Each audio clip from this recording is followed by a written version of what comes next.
And I'm one of the health psychology fellows at CPMC. And I will be presenting today on the different, kind of giving just an overview of some of the options available for medication and therapy treatment in regards to addressing various concerns, mental health concerns. And so as far as kind of my expertise, as far as doing this topic, I'm a psychologist. I'm not a psychiatrist, so I do not necessarily specialize in medication, but I will be able to provide kind of an overview of the different categories of medication, and then based on the research, what those medications are most used for treating. So, and also, as was mentioned earlier, I'm welcome to kind of answer questions throughout to the extent that we're able to do so. I'd also like to make today kind of conversational. So if you're able to kind of drop comments into the chat, or if you feel comfortable unmuting yourself and kind of speaking up, I encourage that as well. So I'm going to go ahead and jump in. Okay, so today I'm going to start off by just providing a general overview of the different types of medication. So I'll just outline those main categories, and then also some of the types of therapy. In regards to the types of therapy, there are many different modalities or forms of engaging in therapy. So the ones I'm going to be covering today are just a small sampling of some of these modalities. And again, any questions, or if there's other modalities you've heard about that you would like me to speak to today, you're welcome to ask questions about that. And then I'll also be highlighting some of what we refer to as diagnostic categories. So in terms of mental health concerns, we have various categories that they fall within. And then the presentation will proceed by breaking down the various diagnostic categories and providing an overview of some of those common symptoms we see, and then the common medications and recommended therapies for each of those categories. And then at the end, to kind of bring it all together, I'm going to bring up kind of the matching game to just reinforce how these different things kind of overlap with each other. And then, of course, at the end, we're going to open up to questions and answers. Okay. So the first list I have here is in regards to the different types of medications. And some of these medications, the categories may seem kind of self-explanatory as far as what they're most often used to treat. But again, I'll be kind of going over that within the different categories as well. So for the types of medication, we have the antidepressants, which understandably is often used in regards to treating depression. It can also be helpful in some other areas as well. And then we also have anti-anxiety stimulants, which is most often used in regard to attention deficit or hyperactivity concerns. I'm also going to kind of provide some examples of antipsychotics that might be used and in what situations it would be helpful for them to be used. And then mood stabilizers being another primary category for medications. And the last one is medication-assisted treatments for substance use. So I also be devoting some time to talking through the treatments available for substance use and how medication might be used in that context.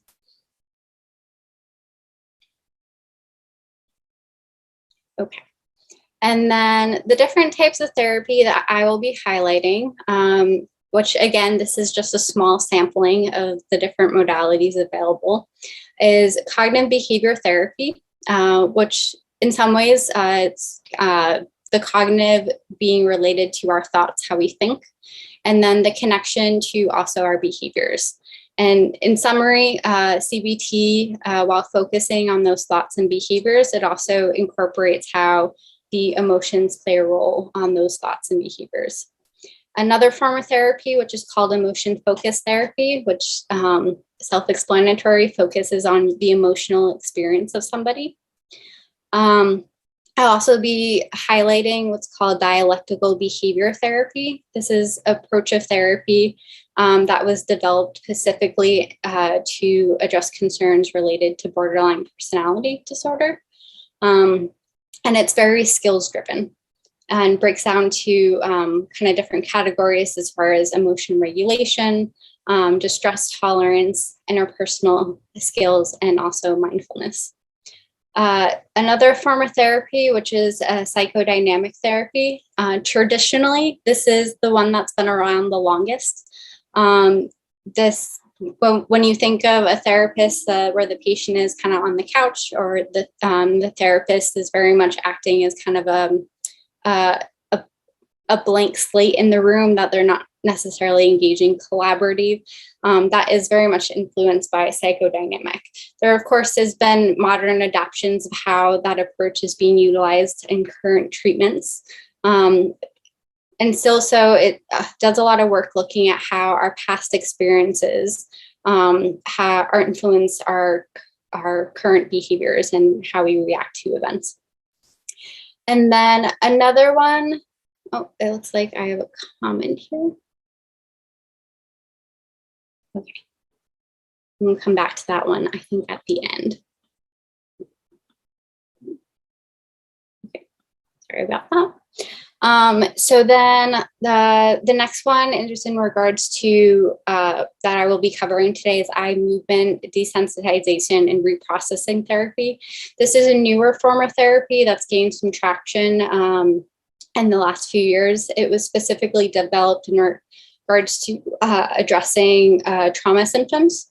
And there's been kind of a uptake increase in like the research being done to determine the effectiveness. So I'm also going to be mentioning that. And the last one here is interpersonal psychotherapy, which really just focuses on the patterns and how we relate to others, and potentially thinking about ways in which to modify or change those types of therapies. So these are kind of the different categories that I'll be touching on as we are going through the different mental health concerns that one might experience.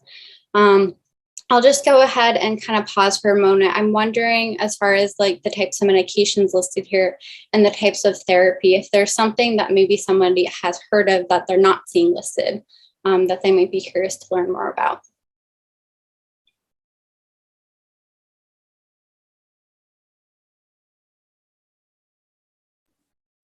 Elizabeth, I hear a lot about exposure therapy, but I'm not sure if it falls under this one of your list. But I mean, if you'd like to talk about that, or we have time, it'd be nice. Yeah, absolutely. That's a really great question. So exposure therapy actually falls under the category of CBT. It's kind of a subset within CBT that generally some therapist who is providing exposure work, they most likely specialize in that type of work, that will actually be coming up later in the presentation. That's a great question. Also, if you see questions popping up into the Q&A, that's just me, including adding in the registration questions that were just entered time ago and are going to be answered in this presentation later. Okay. Probably. Okay. All right, so then if no one has any comments or questions at this point, I'll go ahead and transition to the next slide. Okay, so this is just the quick overview of some of those categories I'm going to be highlighting and going through today. So the first one, just again, providing overview of depression, symptoms related to depression, and then also anxiety-related disorders. I'll also spend some time talking about the treatments available for attention deficit and hyperactivity behaviors. We'll spend some time talking about symptoms like psychosis and provide some examples of what that might look like. Bipolar, borderline personality, as I mentioned earlier, DBT, dialectical behavior therapy, is found to be a very effective approach with that. So I wanted to kind of highlight that later on as well. And then we'll spend some time talking about trauma-related symptoms, what some of the things that can impact trauma and the possible like medications and treatments for that as well. We'll wrap up by doing the alcohol and substance use treatments and finish by looking at psychosocial concerns. So I wanted to incorporate the psychosocial concerns today because therapy is a great place to kind of just get support for anything that might be going on in your life, or if you're even just looking for some opportunities for personal growth. So you don't necessarily have to fall within one of these categories to receive care. So I wanted to be able to reserve a slide for that.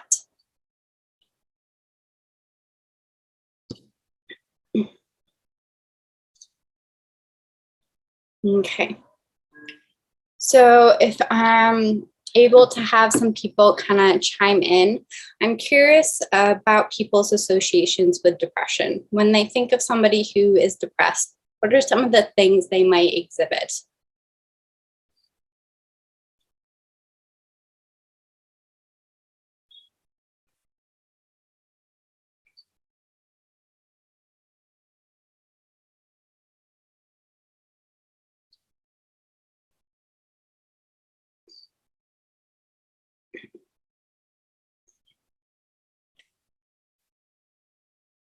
Okay.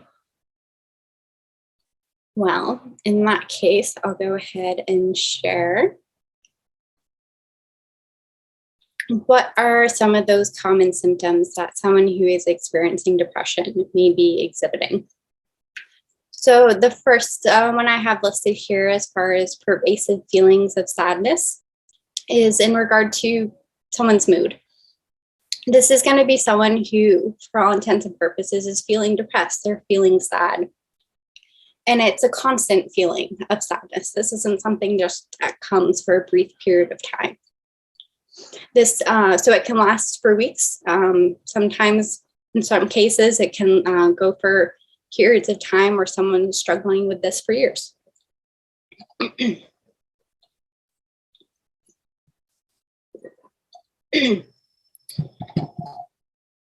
The other symptom that presents is that someone will experience a loss of interest in enjoyable activities. So the things that they once enjoyed, that was they found fulfillment in, they'll no longer experience fulfillment with these things. And we'll notice with this that there's going to be a significant decrease in motivation. And so being able to even engage in the things they once enjoyed would be very difficult for them. Someone who experiences depression may also have thoughts of death.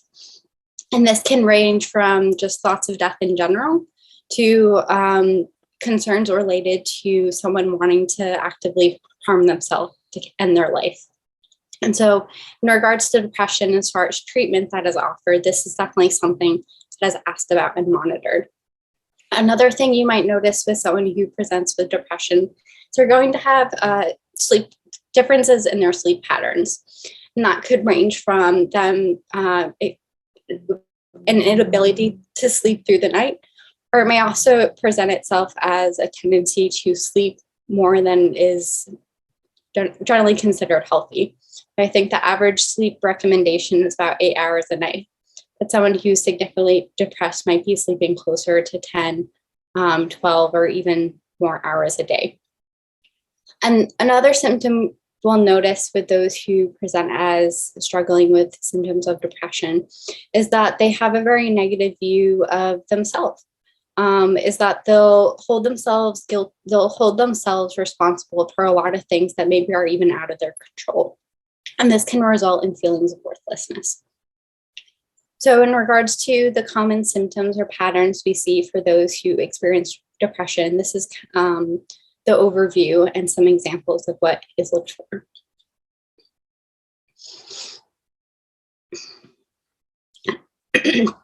So some of the medications that are used for treating depression include antidepressants, per the name. And examples of antidepressants within the category, most common being SSRIs. SSRIs are used to help improve the regulation of a chemical that's called serotonin.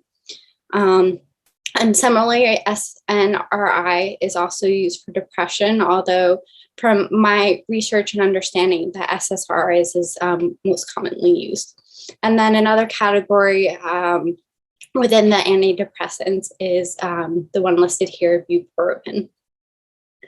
In some cases, it might also be indicated to prescribe mood stabilizers for somebody who is experiencing depression. So while antidepressants might be the go-to in some cases, whether it's related to side effects or the effectiveness of the medication, there might be a need to try medications from other categories.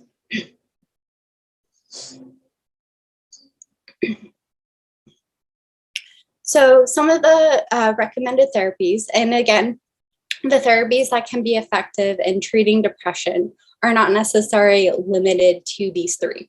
It's just these are the ones that have had the most research done and that have been kind of highlighted as good approaches for treating depression.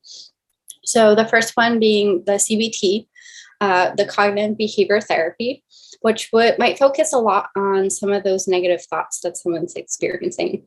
So as far as the symptoms we have kind of highlighted is that there's the excessive guilt and those feelings of worthlessness. So they might be engaging in some patterns of thinking that are contributing to those thoughts and making their ability to engage in different behaviors more difficult. And so part of CBT might include really challenging and exploring some of those thoughts.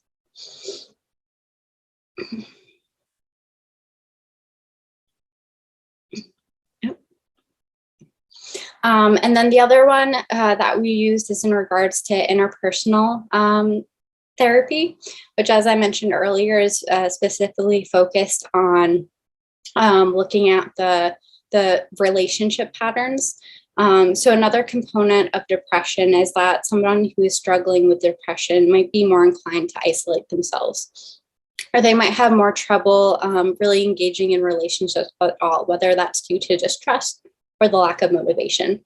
And so an IPT approach to treating depression might take a closer look at some of those relationship patterns. And then the last one here, psychodynamic therapy. From that perspective, it might particularly focus on what are maybe some childhood experiences or early experience in your life that are maybe over time you've forgotten about or have kind of been suppressed. That might be contributing to the depression in the current.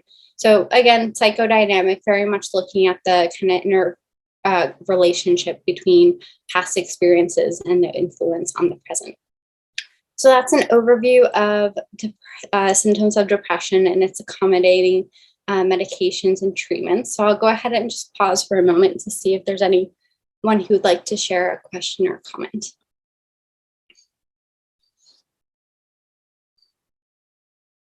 Again, if you'd like to speak out loud in case typing is not the best for you, press the button that says raise hand in your menu and we'll turn on your camera and unmute you if you want to have a conversation with us out loud. If not, you can take it away, Elizabeth.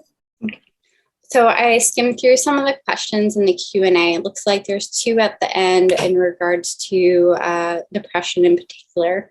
So one of the questions here says, what are the dangers of taking antidepressants, SSRIs, when using other drugs and medications? So as I mentioned earlier, I'm not a psychiatrist, so I don't necessarily specialize in medication, but from what I do know, there can definitely be negative effects with certain medications being combined with, for example, alcohol or other medications. And so if you are currently taking anything and you have concerns about those interactions, definitely encouraging you to speak with whoever is prescribing those meds and to ensure that person knows all the medications you're being prescribed. Unfortunately, something that can happen is when we have multiple providers, all of them giving different medications, it's easy to kind of lose track of some of those interaction effects. So choosing a provider, preferably a psychiatrist or maybe a primary care doctor who has an ongoing list of the active medications you're taking, and making sure that those are being monitored. And then the other question here, it looks like, what are the thoughts on psilocybin for depression or other mental health illness? So that's something I have not heard about. So I'm sorry to say I won't be able to answer that question, but thank you for asking.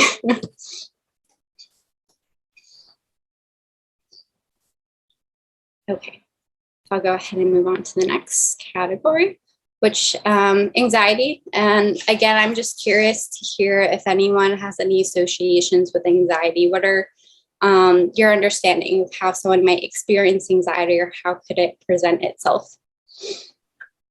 Question is, not that I want to take the floor away from anybody. If you want to ask a question, feel free. Is anxiety and nervousness the same? I have the thought of asking because I don't know what anxiety is translated into in Vietnamese. I guess I'm sure I can look it up, but when I talk to my parents, I usually just say nervousness because that's what I can translate, and they go, "What are you nervous about?" Yeah, that's a really good question, and I think it highlights how anxiety and also depression or feelings of sadness, those feelings in and of themselves aren't necessarily a bad thing, and that our emotions serve a purpose. So there is a level of anxiety or nervousness that is indicated and even healthy. So then that kind of brings up the question, at what point does it become problematic, that you're no longer feel like you're able to cope with these feelings, or knowing what to do with them or kind of respond to them. So that's a really great question as far as kind of figuring out the distinction between the two. And with that, I'll go ahead and jump into the common symptoms, because let's see. Yeah, so this inability to control the fear, that really being the distinguishing factor in regards to, it's just this, like, am I just anxious because I'm in a situation that's making me nervous? Or is this something that, like, I'm so anxious to the point that it's impacting, like, my ability to concentrate, my ability to do, like, basic tasks, or even just to function on a day-to-day? So another example is if the anxiety is constant, is this feeling of it just never going away, then that might be an indication of it being more than simple nervousness. So anxiety has various categories within here. So one way in which anxiety can become problematic is there's a heightened fear of specific objects or situations. So one example of this, I think fear of spiders might be something that someone has a very specific phobia about spiders. Or in regards to situations, someone might have a very specific fear about being in large crowds. So much to the point that if they're in a large crowd, they might even feel that they're going to have a panic attack. So anxiety can be something that's general. Anxiety can be something that's very specific. Often what we'll see in instances of anxiety, or there being this intense fear, is that the person will be avoiding whatever it is that these things that cause the anxiety. So there's a benefit to avoidance. Sometimes we need kind of a chance to step away from a stressful situation before we can re-engage. So in regards to the avoidance piece, when it becomes concerning is that you're avoiding something so much so to the extent that you're not able to do maybe some of the things that's necessary to kind of just get through day to day. So for example, someone who's fearful of being in large crowds, they might be spending a lot of time and energy planning and plotting how to get from their house to the store without having to interact with a ton of people. And this being something that it's to the extent that it's taking an excessive amount of time out of their day and trying to avoid these things. And then I'll come back to that a little bit when we go into the treatments.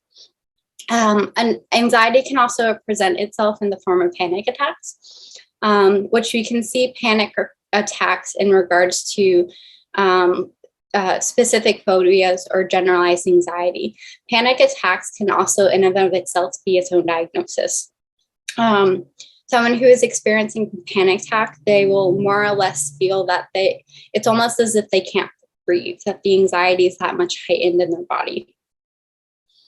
And as I mentioned before, that inability to control the fear. This isn't just something that they get nervous once in a while and then they kind of work through that. This is something that's really inhibiting their ability to live their life the way they want. And so that covers the things that are commonly seen in regards to specific anxiety. And then there's also a category in regards to generalized fear. And it might not be something specific. They might not even be able to name what the anxiety is. All they know is that they're in this constant state, heightened state of concern, worry, feeling agitated, that really, it never seems to leave. It's something that's constant. You'll notice someone who struggles with this might present as more agitated or more irritable. So they might be quick to snap at somebody. And again, anxiety, similar to depression, can have an impact on sleep and concentration as well. What often we see with anxiety is that the impact to sleep is because they're experiencing these racing thoughts. It's really hard to relax, thereby making it more difficult to sleep well through the night. So that's an overview of the symptoms. So next I'll go ahead and jump into a quick overview of the medication. So antidepressants is also something that can be used in helping to treat anxiety. And then the other category is, as kind of the name indicates, is anti-anxiety. And there's two main categories in regards to the anti-anxiety medications, which is benzodiazepines and buspirone. Something to know about the benzo medications in particularly is that it actually has an addictive component to it. So somebody who has a history of substance use concerns, it may not be indicated or appropriate for them to be prescribed a benzo medication. And I believe, from what I've heard, I think most psychiatrists and doctors have started to kind of shy away from this medication, although it is effective for treating anxiety. What it does is it helps in the activation of a chemical in the brain called GABA, which is GABA. So the two preferred options as far as anxiety medication is antidepressants or the anti-anxiety. Okay, and then the therapies. So you'll notice throughout the presentation that CBT comes up a lot. And part of the reason for that is one of the most researched modalities, because the nature of the interventions is also it's an easier modality to do formal research on. So you will be noticing it coming up repeatedly. So why it might be particularly helpful in regards to anxiety is because part of anxiety includes experiencing anxious thoughts. So CBT is going to be interested in how to kind of challenge some of those thoughts. One example of this is catastrophizing. Someone might be always thinking of the future in the context of the worst thing that could possibly happen. And that's just their go-to. That's how they perceive and interact with the world around them. And so CBT might really kind of assist them in giving them tools to modify some of that thinking. And then the question that was brought up earlier in regards to exposure therapy, which, as I mentioned, is a subset of CBT therapy. And exposure therapy, why this is particularly helpful for anxiety, is because of that avoidance piece. And that the more you avoid a feared object, the worse the anxiety becomes. And so essentially the exposure therapy is that we're going to expose you to this feared object or event in such a way that decreases your anxiety around it. So in regards to exposure therapies, it is a very specialized approach to treatment.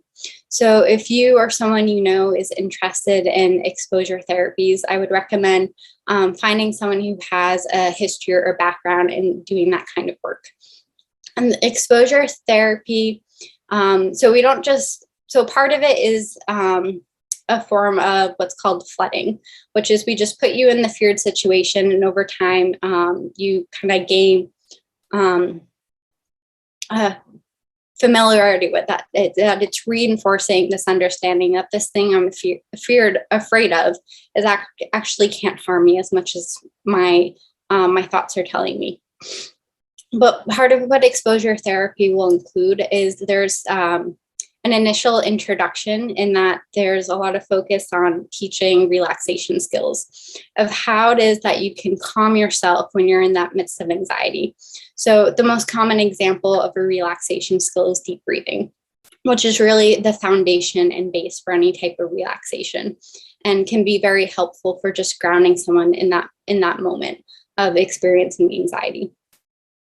And then again, psychodynamic therapy also being a very, it's been around for a long time. It's found to be effective with a lot of different presentations. Again, kind of looking at what are maybe some experiences that you had in childhood that reinforce this understanding or belief that the world is dangerous or that these specific objects are dangerous, and kind of exploring that and making some of those connections. So once again, I'll just kind of pause for a minute to see if anyone has any questions or comments they want to make.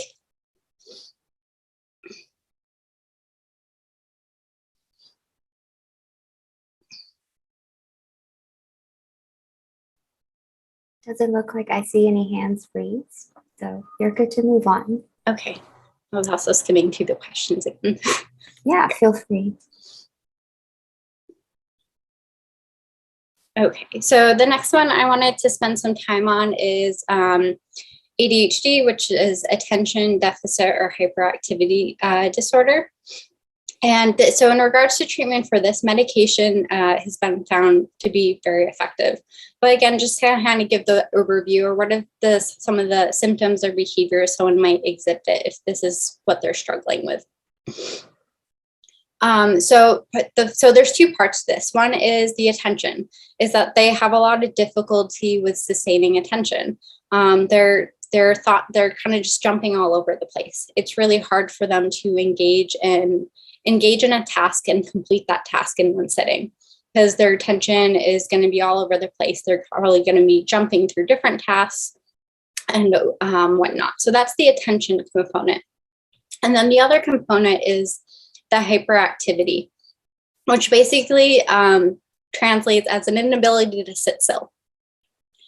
This is someone who is just all over the place. Is like, you'll notice if they're sitting down, they're fidgeting. They might be like tapping their fingers really quickly or kind of bouncing their foot a lot. And so with ADHD, you can experience both of those, the challenges with attention and hyperactivity, and it can also be one or the other.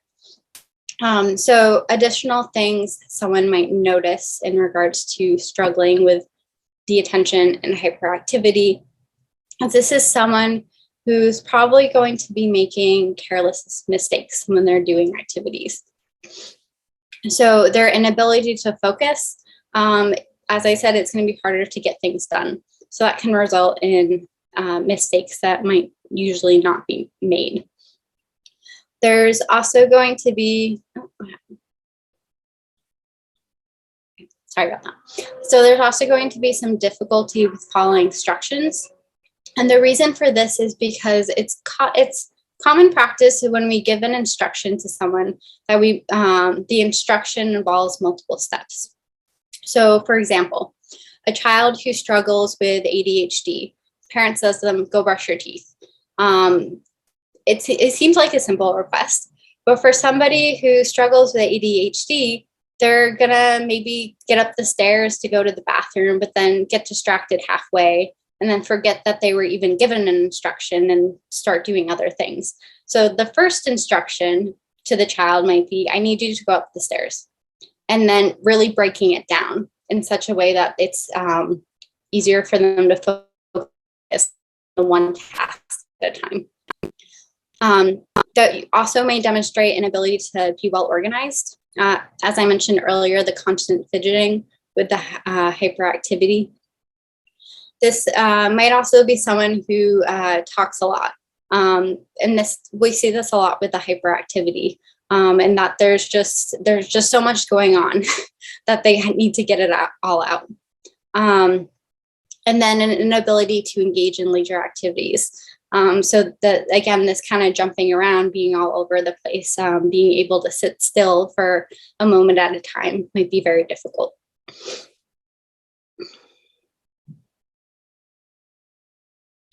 Looks like someone dropped in a comment, so I'm just gonna check that real quick.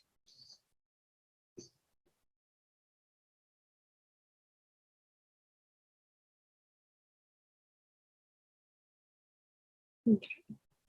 So in regards to kind of just building on what someone mentioned in the chat, is that part of like the difficulty in focusing or concentrating, it might be a challenge in kind of sharing your experience, because already there's a lot of jumping around. There's a lot of distractibility. And so being able to present things in a linear manner could definitely be challenging. I think as far as if you're able to recognize that you are experiencing some of these symptoms, and then sharing that with providers can be helpful. And then just having more increased awareness that this is in fact something you struggle with. And it might include making a request of like, can you either like write down all the instructions, or can you write them down and then like sit with me and just go through it one at a time. And so finding kind of ways that ways in which people can interact with you, which is helpful. So it looks like somebody asked a question here.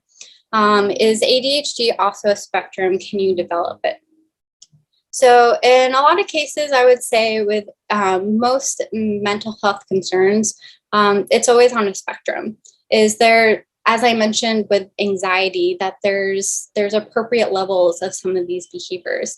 But what's problematic is when it becomes intrusive in our ability to function.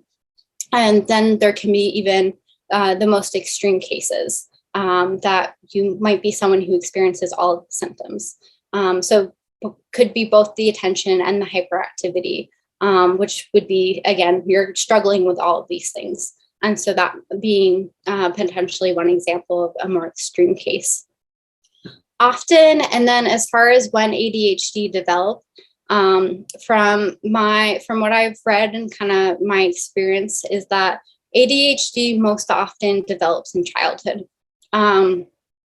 I think the challenge around this is that kids in and of themselves tend to be more active, or already have some more difficulty with concentrating, because that part of their brain is still developing. And so it can be the case that for whatever reason, a child who has this could go undiagnosed, and it might not be until later on in life that it's really brought to light that they could have this diagnosis. Even so, these symptoms would have presented itself in some way in childhood, whether or not it was recognized for what it was at the time. These are all very good questions. Thank you for sharing and engaging. Okay, so no one has anything else they want to jump in with at this point. I'll go ahead and discuss the medications. So there was 3 main categories that I came across in looking at treatment for ADHD. I believe the most common one is stimulants. which is found to be effective across the board. It helps with kind of monitoring those chemicals within the brain that cause the attention hyperactivity. And then there's also two others, which is called guanidine and guanfacine. And in regards to those two, I saw that they are most often being prescribed to children or adolescents. With the stimulants, I think, however, the stimulants is the most common one that's used.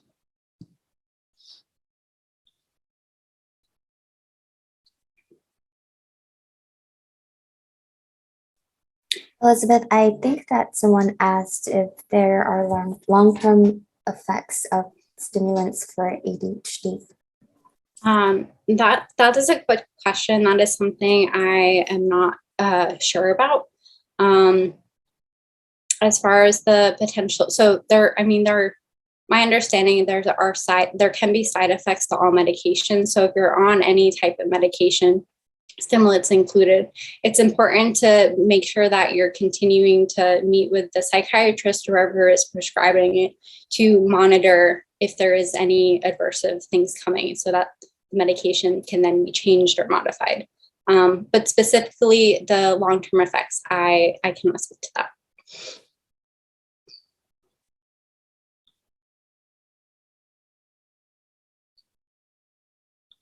Okay.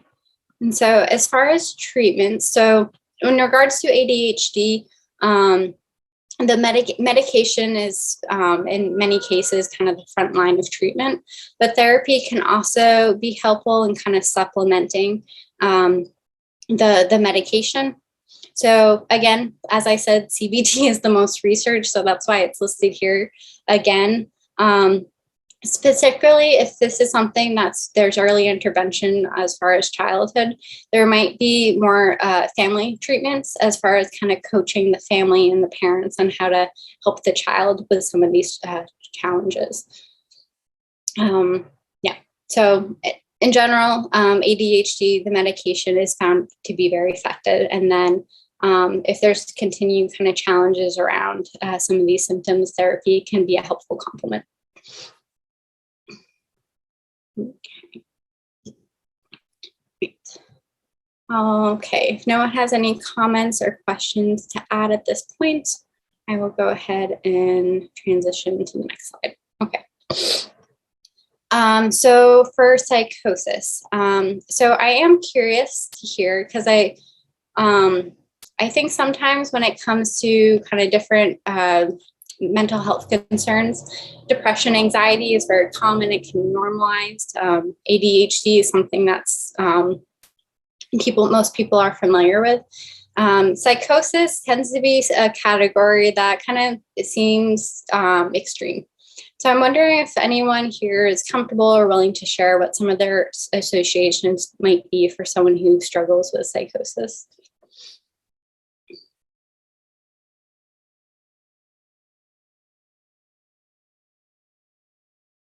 Okay, then I'll go ahead and jump into those common symptoms.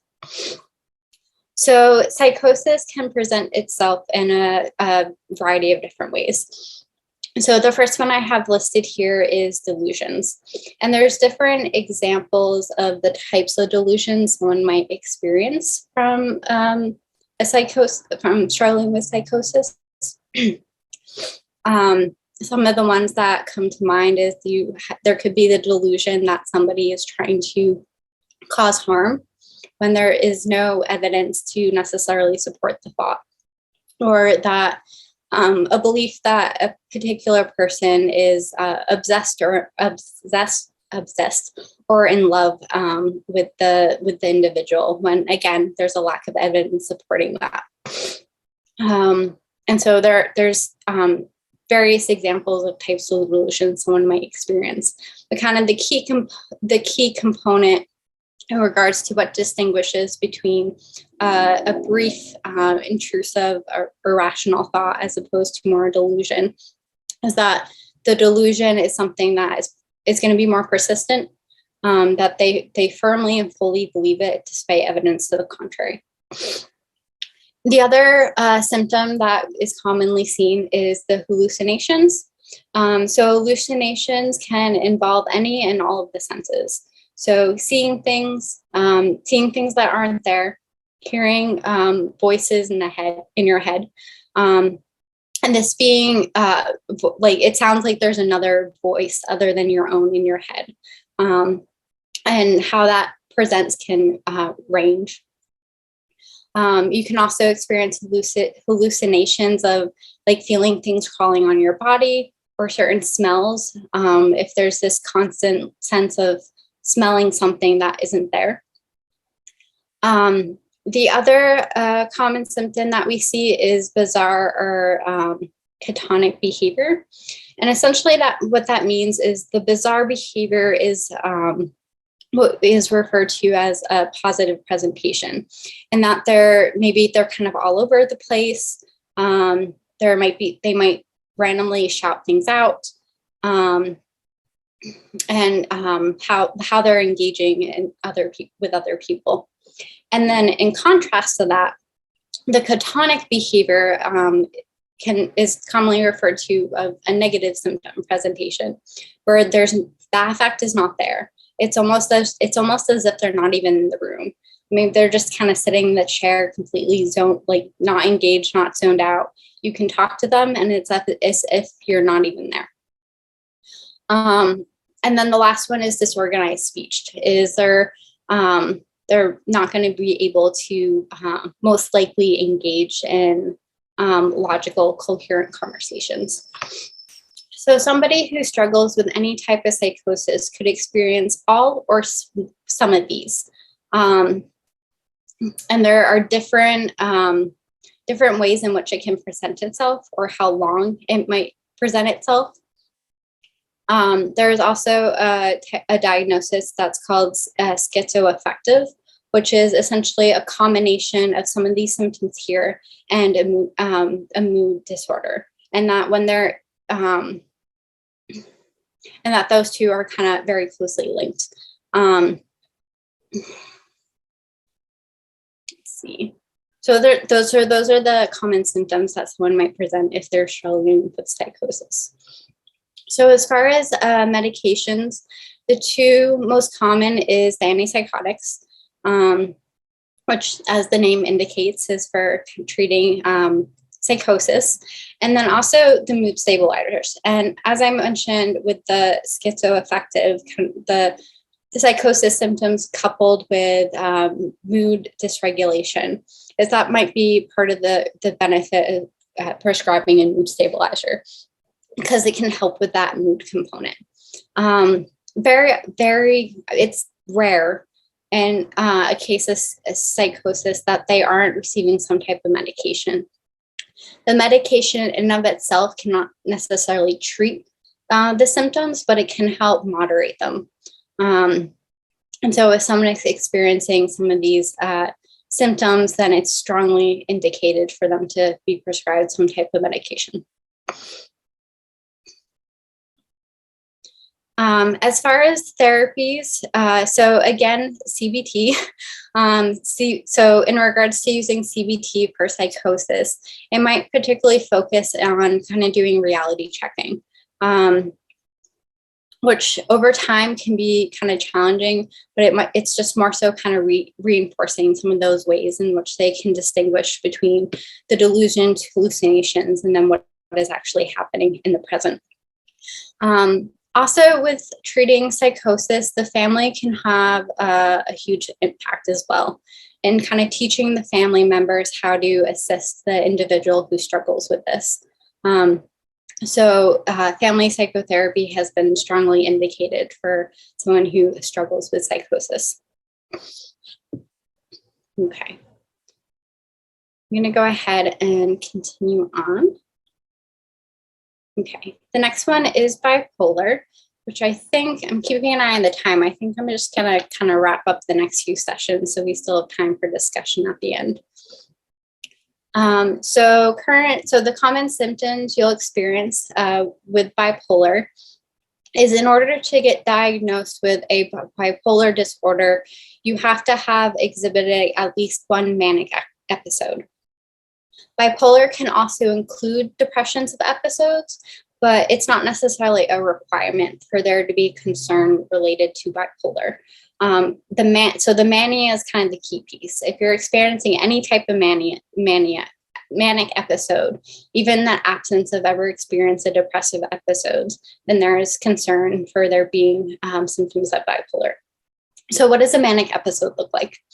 Often someone who is going through a manic episode will exhibit inflated self-esteem.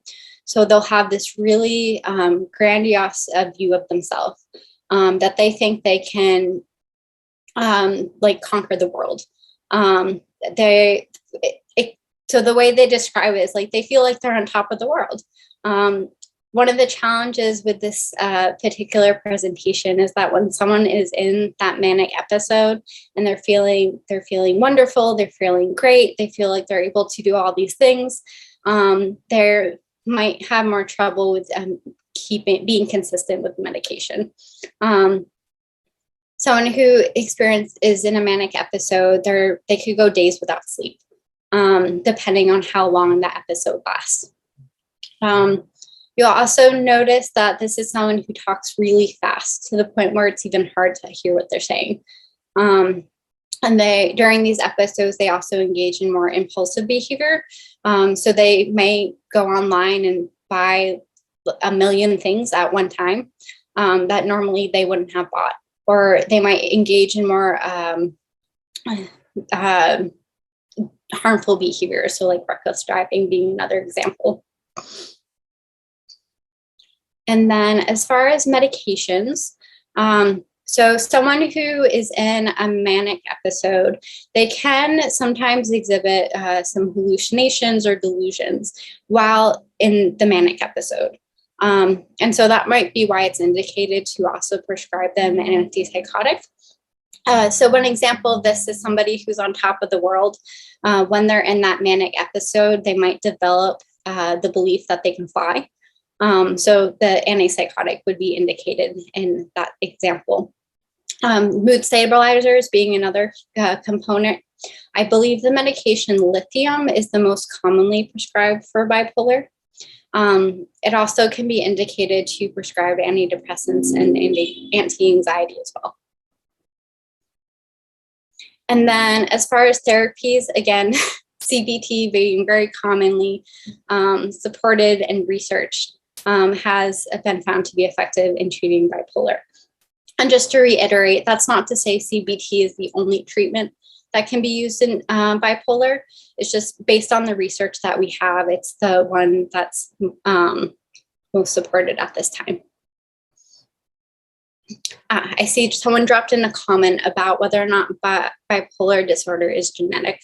So there is definitely a genetic factor to it. I don't recall off the top of my head the specific percentages of that.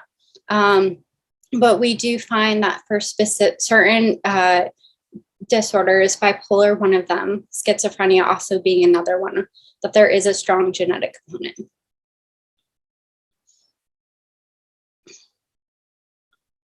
Okay. So the next slide is in regard to borderline personality disorder. So I did see, it looked like in one of the questions, someone was particularly interested in learning about treatments for this. So I'm glad that I'll have a chance to kind of provide a quick overview for that. So first, in answering the question, what is borderline personality disorder? What are some of those things we might notice? So in borderline personality, one of the things that it's most identified by is this intense abandonment of fear. A word that some kind of summarizes the presentation of someone who has BPD is a lot of dysregulation, a lot of instability. And the way this might play itself out in relationships is that because of the intense abandonment fear, they really want to get close to someone. They really want to have that sense of belonging and feeling of being connected with somebody. But because the fear is so intense, there's very much this push and pull of I really want to be able to support, have you in my life and to rely on you and have this positive relationship, but I'm so fearful that you're going to abandon me, that somehow this isn't going to play out well, that they then swing to the other side of wanting absolutely nothing to do with you. And so that's also demonstrated in this tendency to fluctuate between this ideal version of somebody, of this person is amazing, they're able to meet all of my needs, they're the best person I've ever met, to, because of those fears, swinging to the other side of, this person completely betrayed me, I can't believe they did this to me. And so there's a lot of instability in how they engage in relationships, and even their ability to kind of regulate and manage those emotions that come up. Is that the fears, the sadness or grief, whatever it is that they're experiencing, are so intense that it's really, really difficult for them to know how to regulate that.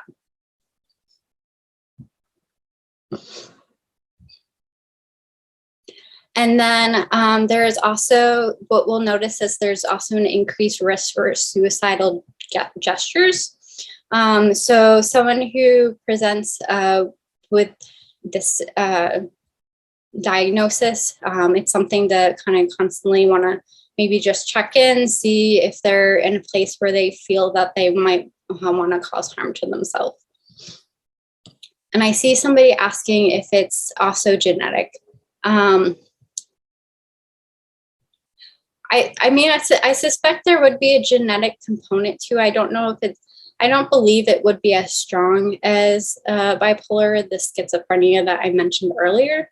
One kind of conceptualization of this diagnosis is that someone who develops these patterns is very much at some point, whether it's early in childhood or just the different interactions they had with other people, that there may have been a lot of trauma involved.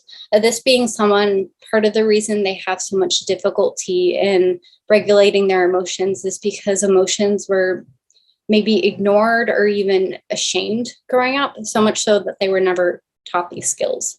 And in regards to the abandonment piece, wanting to have a close relationship with someone, but then having all these negative experiences of the past of being misused or mistreated, or being abandoned. And so that being kind of one understanding of how something like this disorder might develop. So what are the medications and treatments? So for the most common medications that I came across is the antidepressants, antipsychotics, and also mood stabilizers. So this being the medication, again, kind of being helpful in stabilizing someone.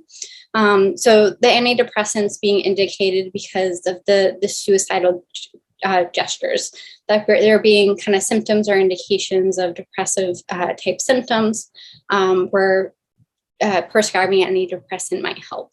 And then the mood stabilizers kind of similarly helping with regulating those mood swings. So as far as therapy, DBT, dialectical behavior therapy, was actually specifically developed for this disorder. And what's interesting enough is that the person who developed it, she herself was diagnosed with this. And through her own personal experience and her own kind of research and learning about psychology, and going on to even get a doctorate, she was able to develop this treatment plan to best address those most common concerns that we see with someone who struggles with this. So again, just to kind of provide that overview, the basis of dialectical behavior therapy being mindfulness is really giving the person the opportunity to kind of learn how to listen to themselves, to really become in tune with their experience, and mindfulness being a good foundation for that. And then teaching very practical skills in regards to stress tolerance. When someone is in a crisis, how do they kind of manage being in that crisis, the focus being on survival and not so much resolving the crisis itself. There's also a section that focuses specifically on the emotion regulation. So learning about emotions, how to respond to the emotions, how to manage those. And the last one being interpersonal. So with the BPD, as I mentioned, the instability in relationships is very, very common. And so giving them the skills of how to best engage in relationships in a way that's more effective and beneficial for them. And then psychodynamic also being an approach that's been found to be effective. Okay, let's see. All right, so I think we got about 3 more slides. We'll see how things go if we have time for kind of a brief matching at the end. But the next one I wanted to go over is trauma-related disorders. So we have, the common symptoms, first of all, so in order to be diagnosed with this, you have had to have gone through some type of traumatic event. There's variation in what a traumatic event might look like. So originally, this category of mental health concerns actually came from veterans coming back from war, and that going through an experience that severe and stressful resulted in them having a lot of adjustment coming back. And that was what originally kind of highlighted the need for trauma-informed care to even be something that was needed or beneficial. And then other examples of trauma can include any type of sexual or physical abuse. It could be a one-time event of going through something. Another example is severe car crash. There are also ways in which trauma can be continuous and more so in the form of relationships. So toxic, unhealthy relationships, that being a form of trauma that's more continuous as opposed to a one-time event. So those are all examples of types of traumatic events that might result in some of these symptoms. So in regards to the common symptoms, we have essentially a re-experiencing of the event. This can be in the form of memories, nightmares, flashbacks, all of those being examples of how someone might present if they're struggling with recovering from a trauma.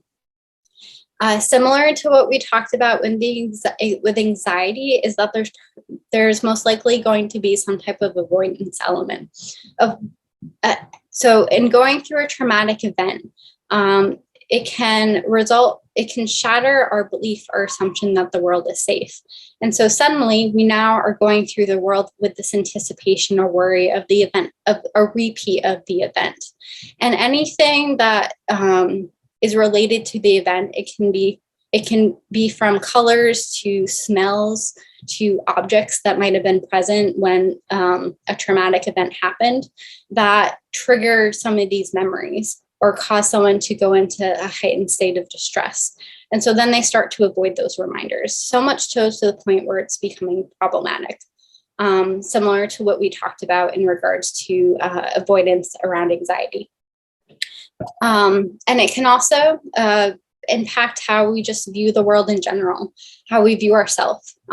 So unfortunately, what's common is someone who's gone through a traumatic event might place a lot of blame on themselves. They might hold themselves accountable for what had happened. So that reinforcing a negative view of themselves, a negative view of the world, that the world is not safe, that it's unpredictable. And fear of others, especially if the event was something that was instigated by, say, an unhealthy relationship or some type of abuse. Someone who struggles with trauma will also present with what's referred to as hypervigilance.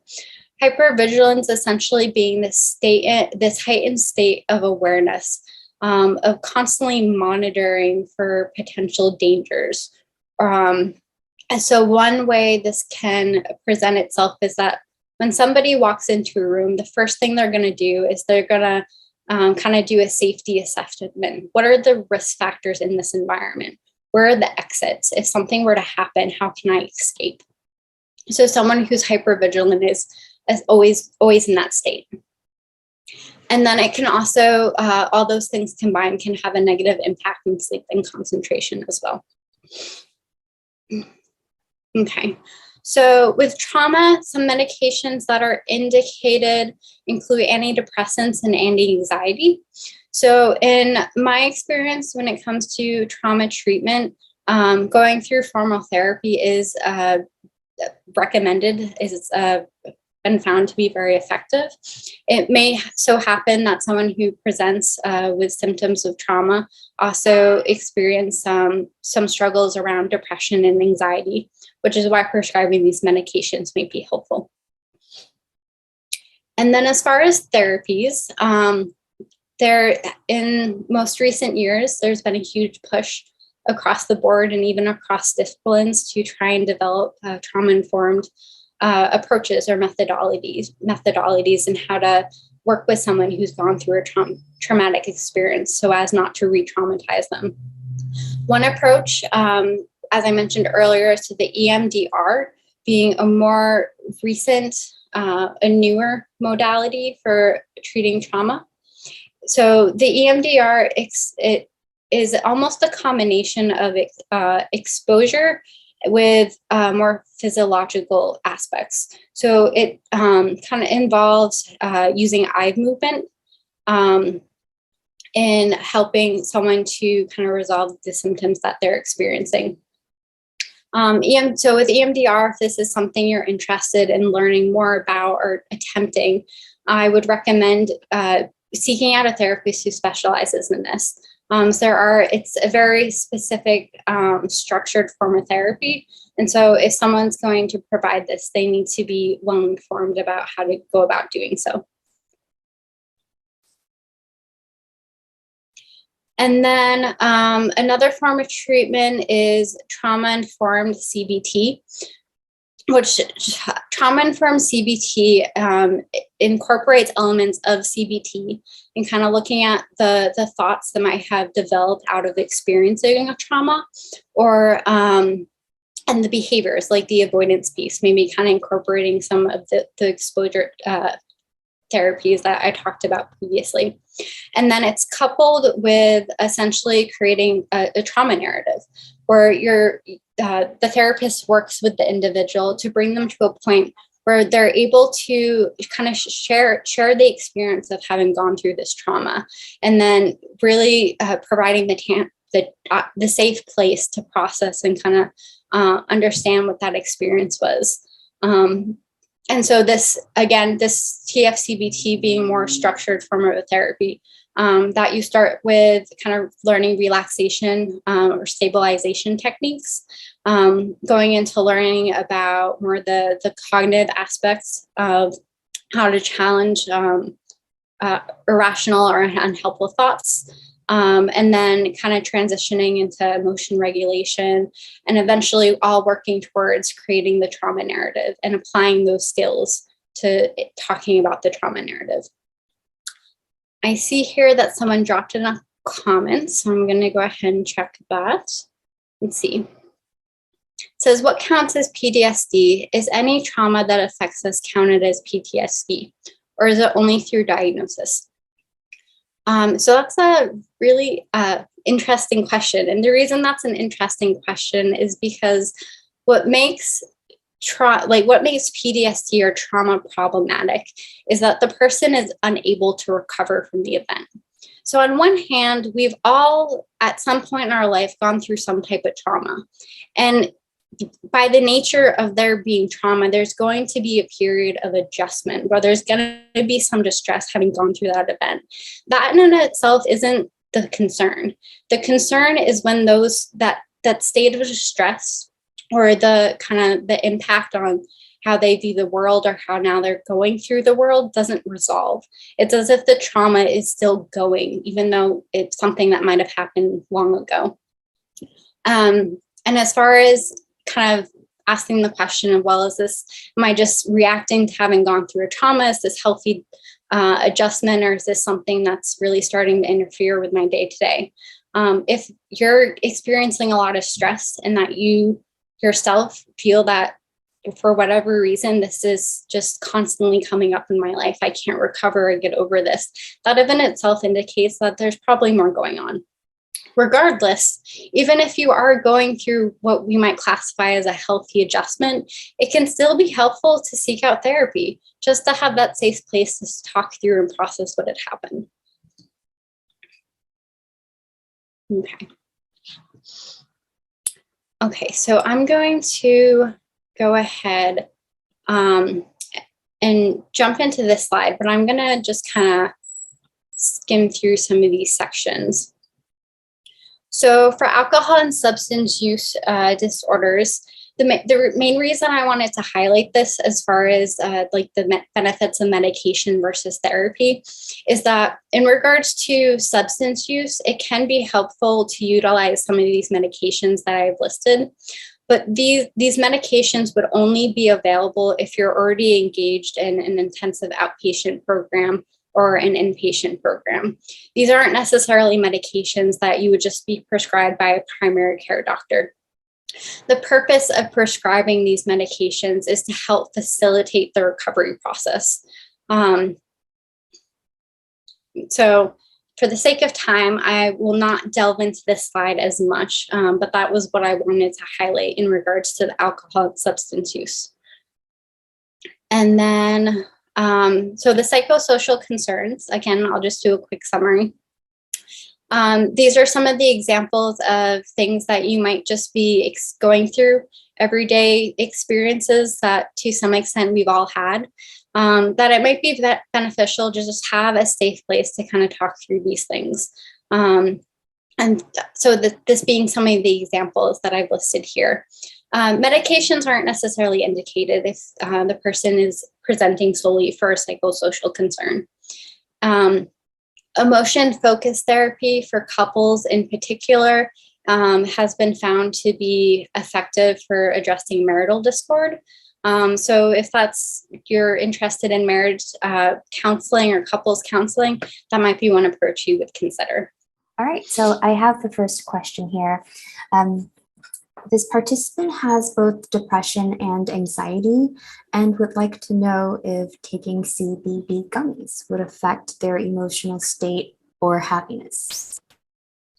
That's a really good question. So in regards to those more kind of what I'm going to refer to as informal treatments, there are kind of holistic approaches to addressing some of these concerns that are starting to come out. There hasn't been as much research on them, so I can't necessarily speak to the effectiveness of taking something like that. But at the end of the day, always check with your primary care doctor if you're interested in trying some of those approaches. Definitely. I think that it's a good reminder that these presentations are helpful to start a conversation with your provider. They don't provide any information that you should take for your own healthcare management. Always loop in your primary care provider or a provider that you're currently seeing. The next question you might have already touched on, but what are some of the newer meds and modalities of therapy for someone looking for something different or more?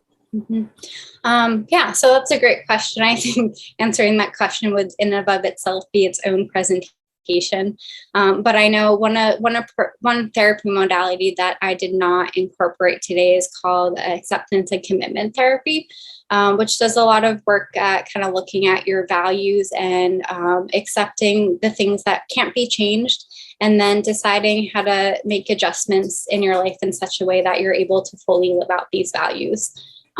There's also some positive psychology approaches that really focus on your strengths and building up the assets that you already bring to treatment.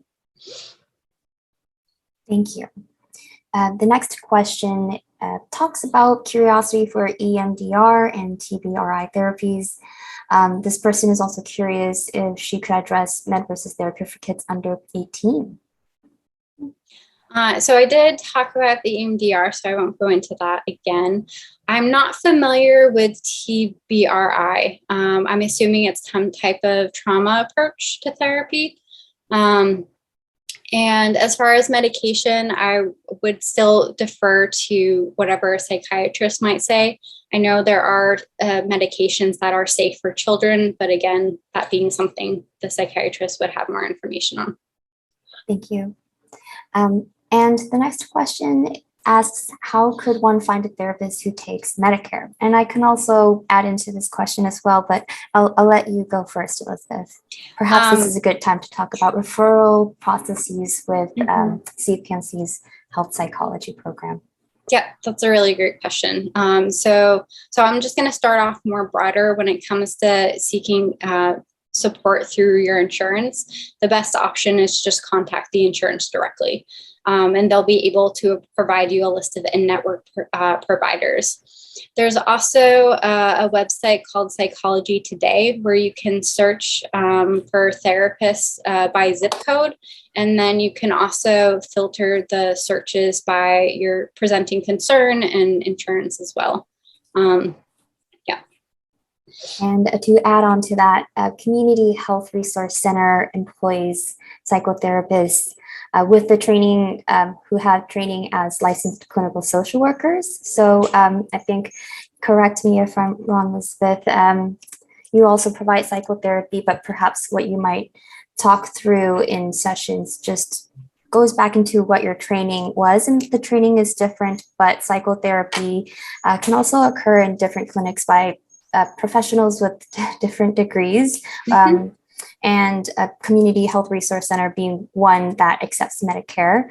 And I also just want to loop in a question that we had earlier about ADHD and accommodations. Elizabeth recommended that, yeah, you should see a therapist, talk about your symptoms, and have them work with you on strategies to excel or do well in the workplace. And our licensed clinical social workers can also help with that too at Community Health Resource Center. Thank you. And the last question is around marital problems. Should the other spouse also receive therapy? So it's dependent on whether the spouse is open to the therapy. If, of course, they're open to it and you want to engage in couples therapy, there can definitely benefits to that. Sometimes if there's the means to do so or an interest to do so, you can engage in individual therapy while engaging in couples therapy. It would have to be with a different therapist though. That was our last question in the Q&A. I think that we had so many throughout this presentation. It was particularly interesting, I'd say. Elizabeth, is there anything else that you'd like us to make sure that the audience members take away? I would just encourage anyone who, if any things came up today that kind of made them curious about an experience they've been going through, definitely encouraging you to reach out, even if it's a one-time consult, to kind of speak to a professional about your specific circumstance. Well, thank you for inviting me. It was wonderful. Thank you so much, and have a wonderful long weekend, everyone. Happy Memorial Day weekend.